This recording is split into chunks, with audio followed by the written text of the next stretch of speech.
Hello, in this video I'm going to start a series of videos on how I build my tanks. I think I've got a pretty good system, so I thought I would kind of start sharing how I build my tanks in terms of from the ground up.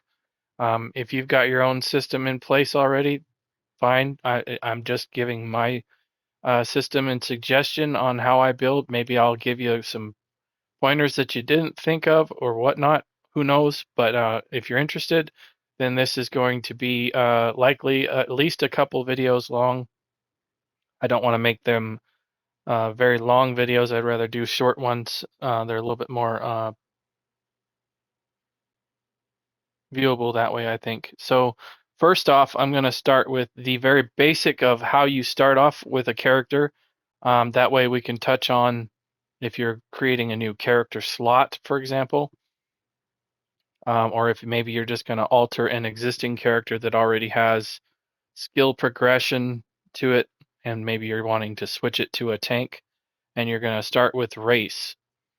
Ever since the uh, Arcanist came out, essentially, the need for having a Nord for your tank race has diminished incredibly, and the reason why is because when you run the Soldier of Apocrypha skill line, which is pretty much optimal now for all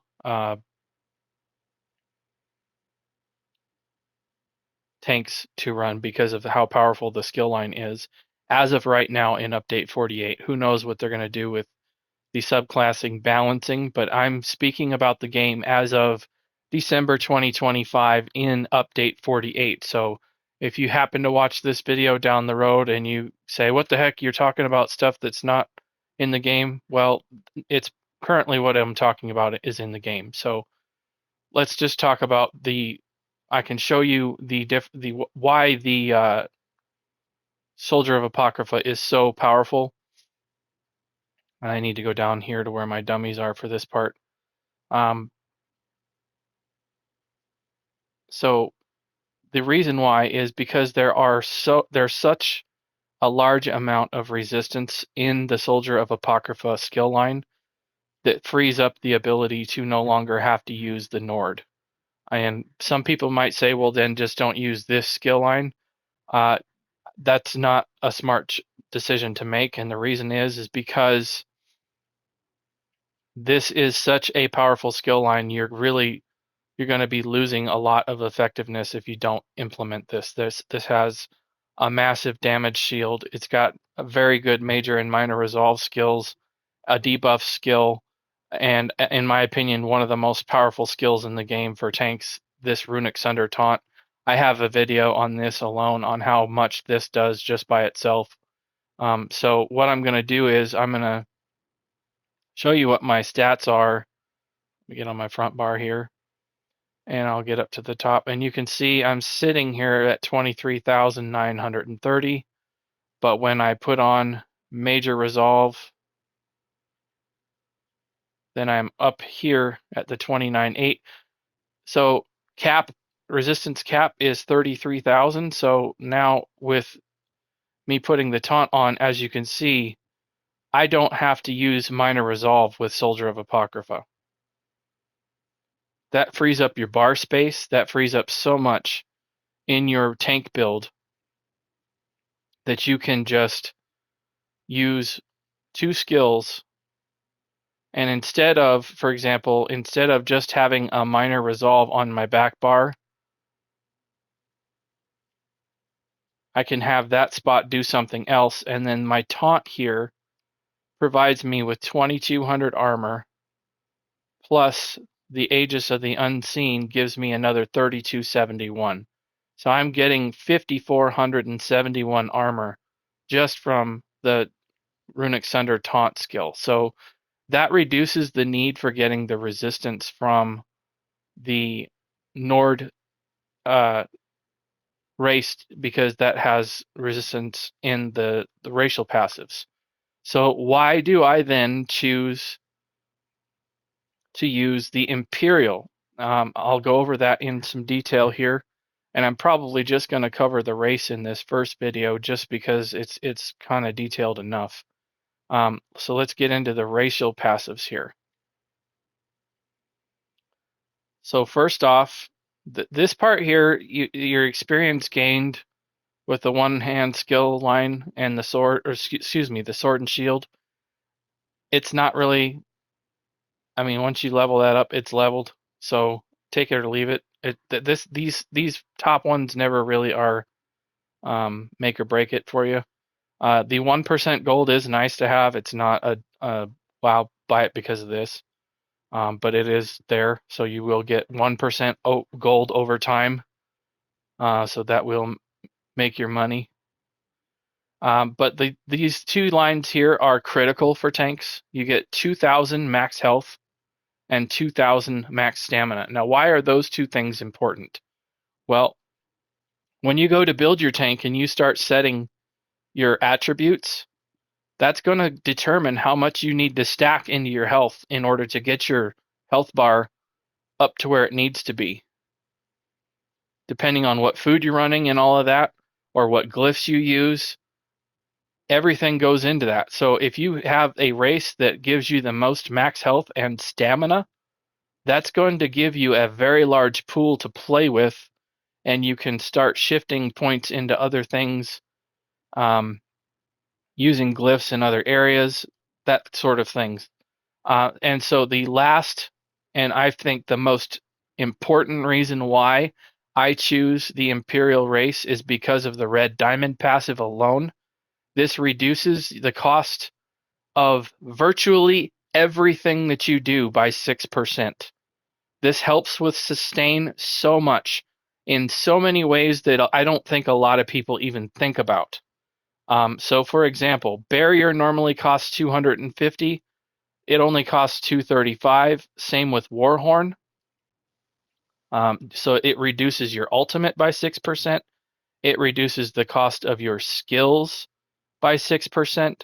Now, another thing that I'm going to show and prove in this video is it also reduces the cost of your stats here. So for example, I just put on my crafter build, and the reason why I did that is because I don't have the red diamond passive filled in on this build. So I can easily show you and prove that it does adjust. So my block cost here is 865. Okay. And so if I fill in the red diamond passive, and then I go back into here, you can see it went from 865 to 813. So if we need to cover everything else on that, I'll just reload my crafter build here. Other important things. Roll dodge is 2668. Block mitigation is at 660, or excuse me, 62%. Break free is quite high there. So we'll look at that. We'll go into the skills here and we'll add in all of the red diamond stuff. Now we'll go back into the character screen. Now block mitigation did not change. However, these all change. Everything here changed.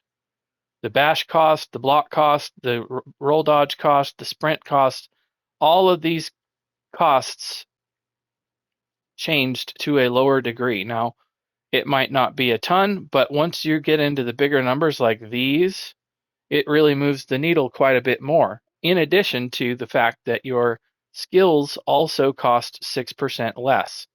So like I showed before, the skills drop as well as your ultimate. So that is the reason why I use the Imperial race. If you don't have the Imperial race and you're interested in getting it, you can do that two ways.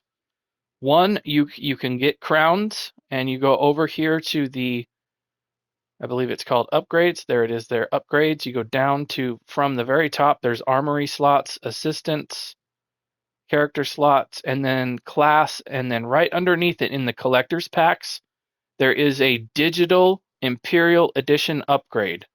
And if you just want to look and see what this is, you can hit the square button and look at the bundle, and you'll get a horse, a mud crab, and a pledge, but most importantly, you get access to the race itself.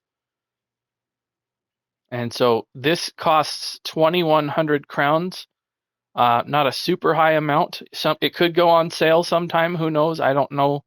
I don't really watch for it because I already have it.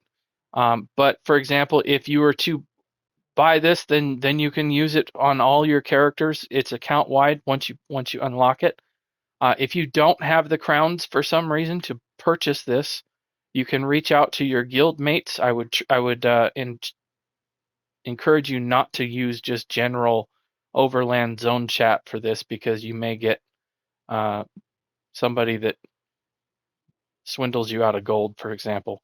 I would go to a trusted, willing guildmate that has crowns that would be willing to gift you, and all they have to do is hit the R3 button, and then they can find your gamer ID and gift you with their crowns, and then you can make them a deal, however many, whatever they want in trade. For, gold, who knows? I'm not sure what most people want these days. I think the going rate a while back was roughly around 200 gold per crown, so that means it would be roughly a little over 400,000 crowns or so to buy that from a guildmate.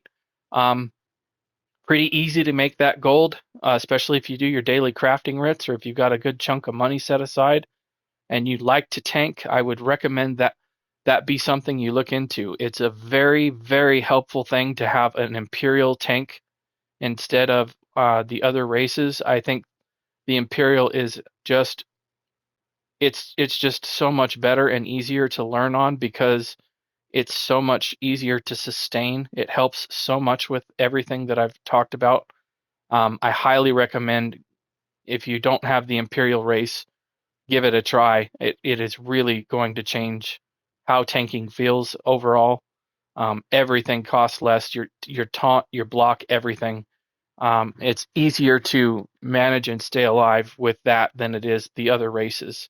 Um, the other thing that the Nord brings in is the frost resistance, and I will just say once again, once you are over the resistance cap at 33,000, it doesn't matter what type of damage it is. You're at the cap. 33,000 is what you get. So that frost damage resistance that you get from a Nord, it doesn't do you any good. It's a dead passive. So I know the ultimate generation is nice on the Nord, but ultimate generation has become so much easier now on a subclassing world, and also because the ultimate is cheaper on an Imperial, it may come out as a close race. The Nord may win out on that in the end, but the having the max stamina and health and the cost reduction of everything else, I think overall puts the Imperial in first place in regarding that, especially when you're talking about using the Soldier of Apocrypha on your tanks, which in my opinion you should be. So I'm going to end the video there on that point.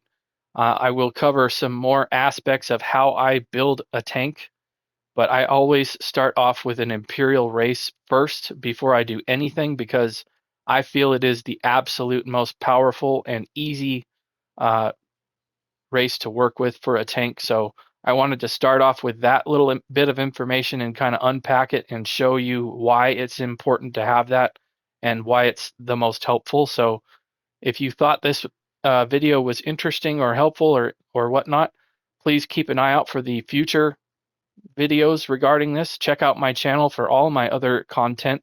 I have several created playlists on my channel. If you go onto my YouTube channel, you go down to the created playlists, you will find all of my content that is separated out by subject. I have several different folders there that I have organized into common subjects. I've got a tank folder, healer folders, DPS folders, all kinds of stuff.